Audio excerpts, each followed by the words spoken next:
On va tracer un cône de révolution en perspective cavalière. Alors, un cône de révolution, il faut d'abord se rappeler que, à la base, hop, ça sera mis en rouge. Donc un cône de révolution va se rappeler qu'à la base, c'est un triangle rectangle que l'on fait tourner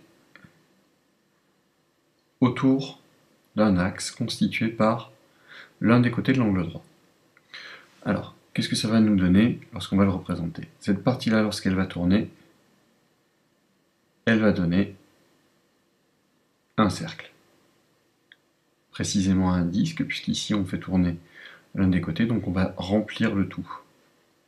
Donc ici je vais avoir la base de mon cône, qui est un disque. Lorsque je vais être dans l'autre sens, ici, je vais obtenir quelque chose comme ceci. Et toute la surface qui est ici ne pourra pas être représentée en perspective. À chaque fois, si on la coupait, on obtiendrait des cercles, qui seraient des réductions de la base. Mais pour des raisons de clarté, on ne va pas les représenter. Au final, si je dois tracer mon cône, mon disque ici, en perspective cavalière, ça va ressembler à une ellipse. Ça va être une ellipse. Donc, on va agrandir un petit peu notre crayon, histoire que ça se voit un peu mieux. Ici, je vais prendre un diamètre qui va faire 4 cm. Ceci sera le diamètre de la base de mon cône. La base de mon cône est un disque, en perspective cavalière c'est une ellipse. On a vu lors du tracé d'un cylindre comment représenter une ellipse en perspective cavalière.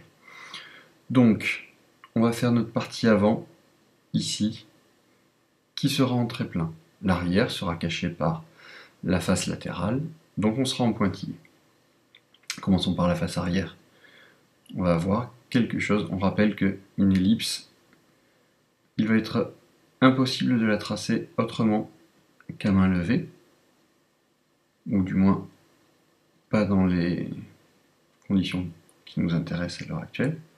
Donc on trace une ellipse à main levée, et on a l'autre partie de l'ellipse ici, qui elle va être en trait plein. Normalement, si les choses sont bien faites, je devrais arriver au même niveau de chaque côté. Voilà. Donc c'est à peu près ressemblant. Il faut bien se dire que dans tous les cas, on ne va pas sortir le compas, on n'aura jamais un tracé parfaitement régulier. Il me reste maintenant à tracer la hauteur de mon cône. Donc ici, comme hauteur, je vais prendre quelque chose comme 4 carreaux, voire 5 carreaux. Si on prend trop bas, ici, on va avoir nos rayons qui ne vont pas tout cacher. Ça ne sera pas forcément faux, mais ça sera inesthétique. Donc je vais me mettre suffisamment haut pour avoir un cône qui soit joli. Donc on avait dit, on a tracé un diamètre. Donc au milieu du diamètre, je trace une verticale, ou plutôt une perpendiculaire au diamètre, mais ici j'avais mis mon diamètre horizontal, donc là j'ai tracé une verticale. Et ici j'ai mon sommet. Sommet, en général on le nomme S. Alors je vais essayer de tracer le reste de façon propre, donc on va sortir.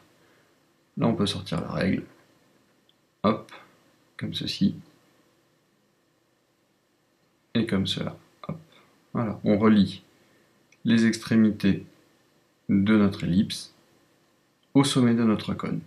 Encore une fois, si j'avais pris plus bas, ici, hop, je change de couleur, ce sera mieux. Bon, du moins j'essaye. Si j'avais pris ici, j'aurais pas obtenu quelque chose qui aurait été faux, mais ça aurait été complètement inesthétique et c'est pas très visible ici au niveau de la hauteur. Comme notre perspective cavalière ne respecte pas les dimensions, donc tant qu'à faire, mettons-le suffisamment haut pour que ce soit clair.